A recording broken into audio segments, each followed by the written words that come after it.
Bonjour à tous, avec l'aide de Dieu, la Yom Yom du 23 Tammuz. Tout d'abord, le Rabbi nous dit, il faut étudier le Chumash du jour, le Télib du jour, le Tani du jour.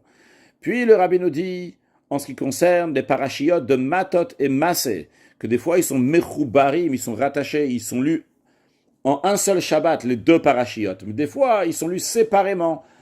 C'est-à-dire que la paracha de Matot va être lue un Shabbat, et le Shabbat suivant, on va lire la paracha de Massé.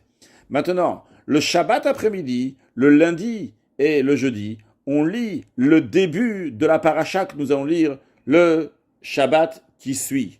C'est-à-dire la première montée du Shabbat qui suit, elle est lue le Shabbat après-midi d'avant, le lundi et le jeudi qui précèdent Shabbat. Mais cette montée-là, elle est partagée en trois parties. Une partie, donc la première partie, c'est pour le Kohen qui va monter à la Torah, la deuxième partie pour le Lévi qui va monter à la Torah, et la troisième partie pour le Yisraël. En ce qui concerne la manière de partager le Rishon, la première montée de Parashat Massé en trois parties, il y a plusieurs manières comment le faire. Et d'après certaines versions, toutes les montées finissent à Vayachanu al Yamsouf, qui veut dire littéralement le peuple juif campa à la mer des Jonques. Mais d'après cela, ça veut dire qu'on s'arrête en plein milieu des 42 voyages Mas-Ebnisal, des voyages du peuple juif. On s'arrête là, c'est fini. On continuera la lecture Shabbat. Eh bien, le Rabbi nous dit que la coutume Chabad n'est pas comme ça.